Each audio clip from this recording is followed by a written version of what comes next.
Now we're going to change gears and talk about grocery shopping. You know, when you're going up and down the aisles with your cart and the phrase, what you don't know might hurt you, well, this definitely applies to shopping. And we have a lot of tips on how to shop for the healthiest food and stay healthy while you do it. And joining us is Shop Smarts Magazine Senior Project Editor, Mandy Walker. Welcome this morning, Mandy. How are you? Good to see you. I'm well. So I had no idea that shopping involves strategy, that where you start is important. Yeah, there's only so much you can control as far as your food is concerned and safety is concerned, but there are some things you can do if you shop smarter.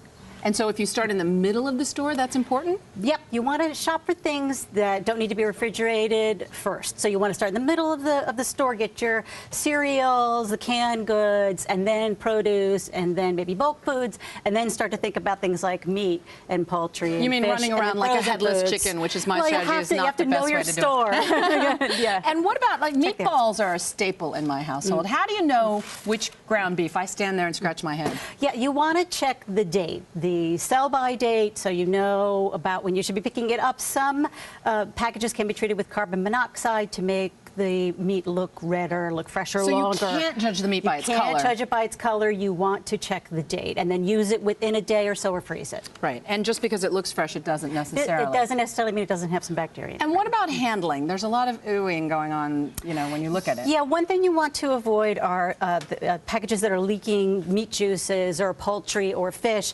So you want to take a plastic bag. Sorry, we're going to talk about using more plastic, unfortunately, but just to make sure you don't spread any juices that might contain bacteria. You don't want to cross-contaminate anything in your cart.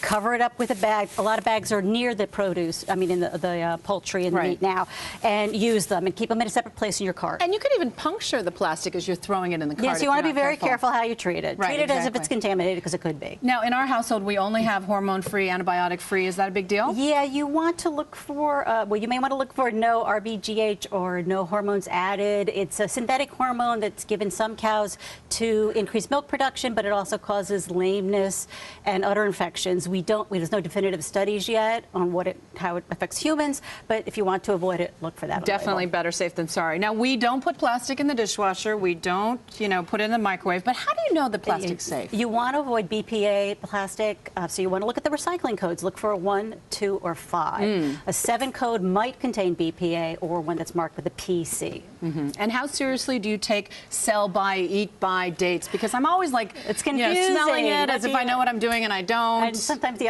off odors can't even indicate whether or not there's bacteria in it. You want to buy things by the sell-by date, and certainly use them before the expiration date. And how can you push it? Do you know if there's a sell-by date, do you have to freeze it by a certain time? Yeah, it depends on the item. Like deli meats, generally you want to use between 3 and 5 days. Milk can usually go for 7.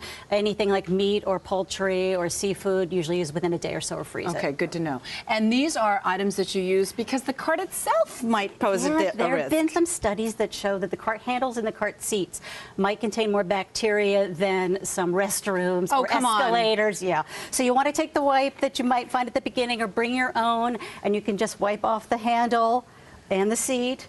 Or they do, if you have kids, they do have seat covers that you can buy that are about $20, $30. I've seen those. I've always thought that those were like a little bit paranoid, but now you're telling me that's a good idea. Yeah, there can be things on the handle and the seat that you just don't want to spread. You don't want to cross-contaminate all the good stuff you're buying at the store. Oh my goodness. Well, all sorts of great tips. Mandy Walker, as always, thanks for joining us. Sure, appreciate it. We're going to shop more smart now.